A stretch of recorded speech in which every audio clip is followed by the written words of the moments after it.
En este video comenzamos a investigar el origen de las líneas espectrales eh, y comenzamos con el experimento de Rutherford. Vamos a estar mirando eh, los modelos del átomo que nos llevan a describir eh, estas líneas en el espectro.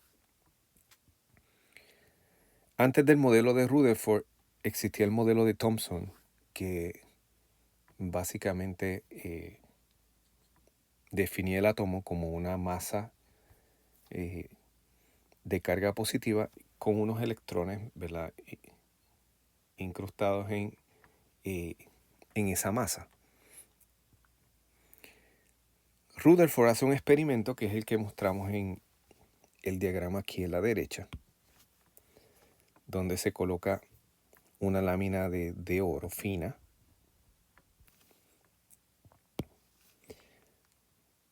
se coloca un detector que tiene una cobertura bastante amplia, se tiene una fuente de partículas alfa, y esa fuente lo que hace es que dirige ese flujo de partículas alfa que van saliendo. Del mismo lo dirigen a la lámina de oro. Esas partículas alfa colisionan, ¿verdad? Tienen una interacción con la lámina de oro y vemos entonces o detectamos las partículas alfa una vez interaccionan con esa lámina. Y lo que hizo Rutherford fue que estudió el scattering, ¿verdad?, la dispersión de las partículas alfa disparadas a una lámina de oro. A modo de repaso, quisiera mencionar que una partícula alfa es básicamente un núcleo de helio 4, ¿verdad? Es un núcleo, es un conjunto de 4 partículas. 2 de ellas son protones y 2 de ellas son neutrones. Y una fuente entonces de esas partículas se pone en este experimento para hacer las interacciones con la lámina de oro. O sea que ellas tienen una velocidad por la cual golpean la lámina. Se encuentra que la mayoría de las partículas alfa pasaron sin ser afectadas. Uno encuentra que la mayoría de las partículas pasan y se observan en esta región del detector que estoy marcando aquí en verde. Otras sufren desviación, pero una desviación leve. Pero lo que intrigó a Rutherford es que las que se desviaron, algunas de ellas lo hicieron a ángulos grandes. O sea, hay algunas que muestran una desviación bastante pronunciada. Aquí vemos 2. E inclusive hay otras que tienen unos ángulos tan y tan grandes que parecerían rebotar. O sea que el ángulo es tan grande que casi es 180 grados, casi se devuelven en la dirección en que venían, opuesta a la dirección de movimiento original. Y es interesante porque es como disparar una bala a una laminita de papel de aluminio fina y que esa bala rebote. Y esto no cuadraba con el modelo de Thomson.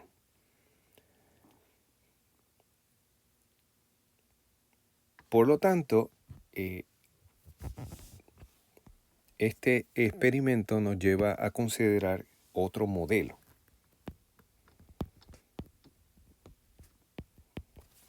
En este modelo, que es el modelo podríamos decir, planetario o modelo nuclear, la primera cosa que uno puede postular es que el átomo tiene un núcleo.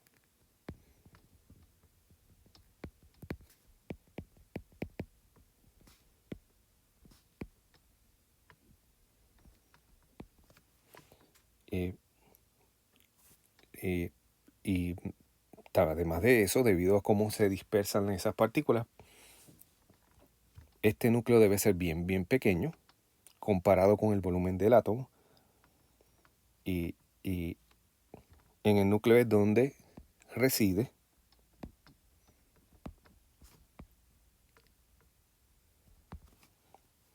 su carga,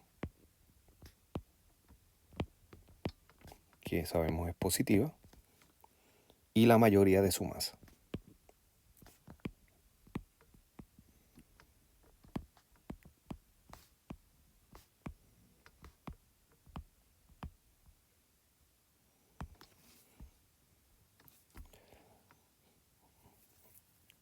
Y si vamos a estimar la cantidad de masa en el núcleo, sería que, más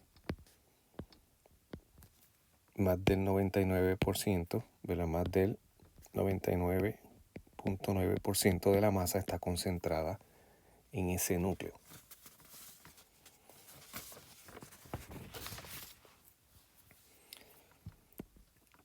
Los electrones, que son los que portan la carga negativa, en este modelo están en órbita. Y voy a poner órbita entre comillas porque realmente no sabemos lo que están haciendo ahí, alrededor del núcleo.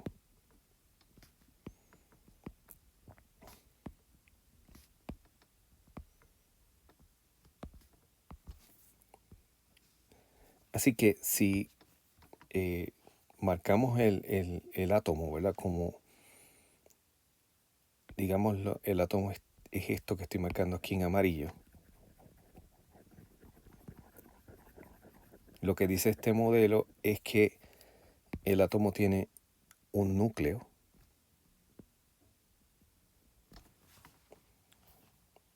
por lo tanto la mayoría del espacio,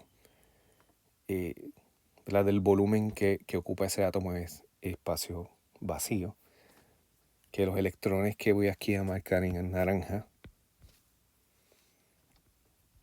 le estoy exagerando el puntito que representa el electrón está haciendo algo ahí dentro en ese volumen, decimos orbitando, si tenemos un modelo clásico, ¿verdad?, de comparable al cómo los planetas orbitan alrededor del Sol. La mayoría de la masa está en el centro, en ese núcleo. Por lo tanto, si uno dispara partículas alfa, las partículas alfa, aquellas que pasan lejos del núcleo,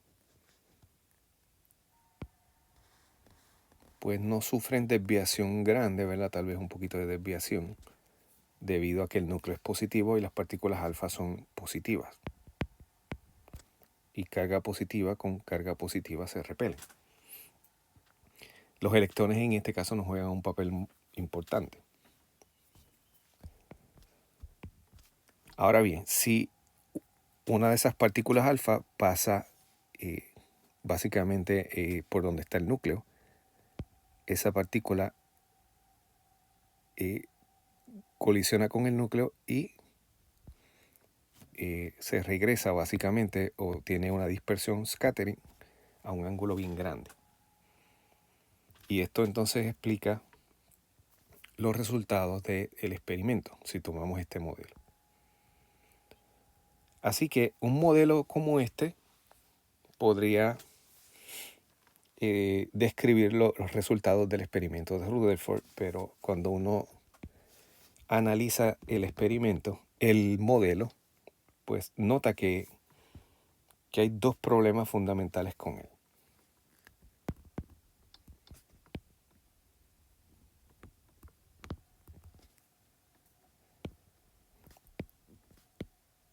Así que esos dos problemas con el modelo llevan a refinarlo, ¿verdad? A hacer un modelo más cercano a lo que es la realidad. El primero es que si uno asume que los electrones están en órbitas, el modelo predice que las órbitas son inestables. Así que ese es el primer problema. El modelo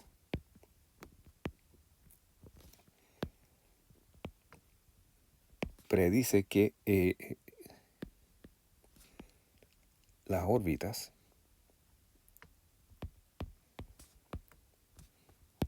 de los electrones son inestables.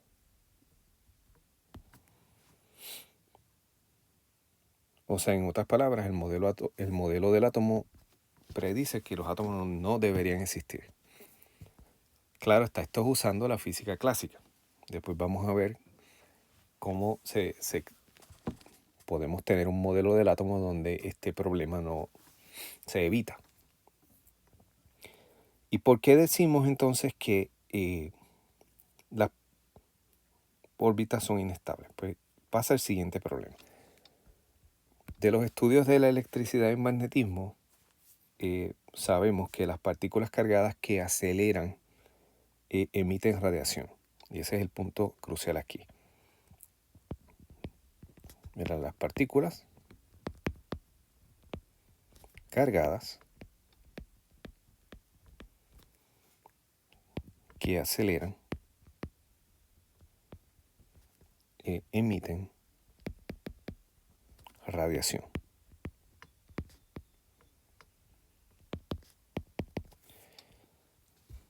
Y en el modelo básico del electrón alrededor de que orbita el núcleo, ¿verdad? Que se mueve alrededor del núcleo, en ese modelo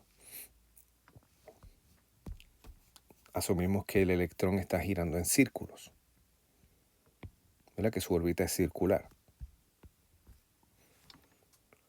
Y si ese electrón está como si fuese un planeta alrededor del Sol, ¿verdad? Está girando en círculos, está acelerando.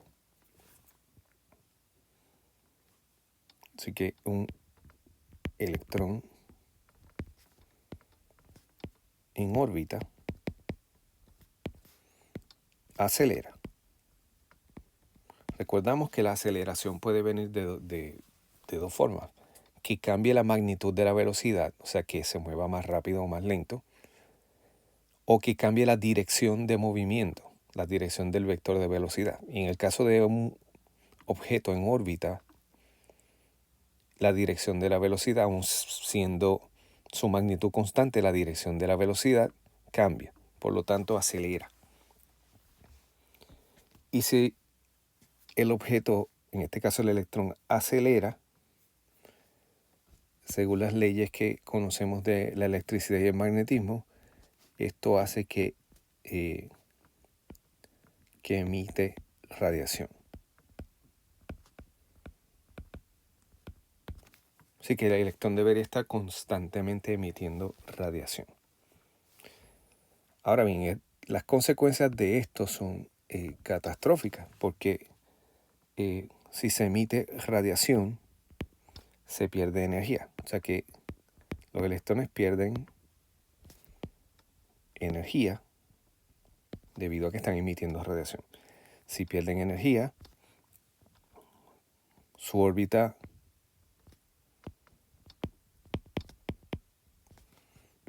reduce en radio. O sea que al emitir radiación se van acercando al núcleo. El radio de esa órbita va disminuyendo.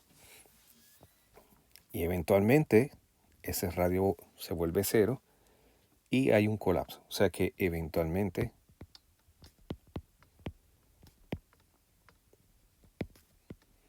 colapsa. La partícula negativa, que es el electrón, se atrae al núcleo positivo y terminan colapsando el átomo. Y si este fuese el núcleo, ¿verdad?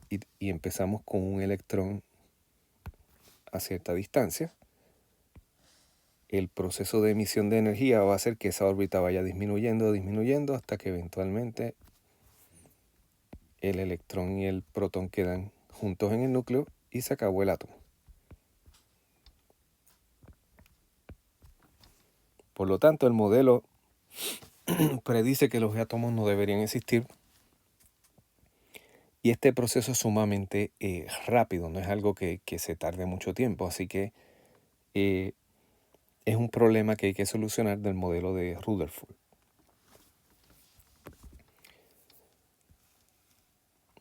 Y el segundo problema que tiene el modelo, que es el que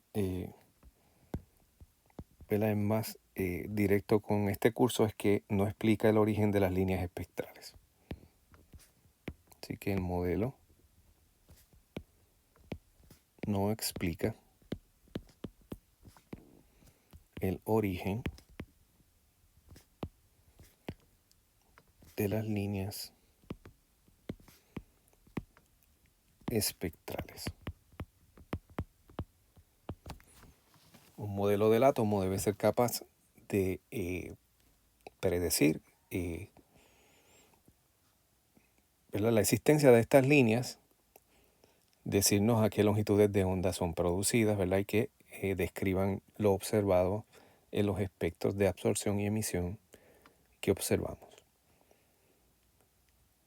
En el próximo video vamos a ver un paso importante que fue las observaciones de Balmer, que nos llevan, ¿verdad?, en el camino correcto para establecer este modelo atómico que nos permita describir estas líneas.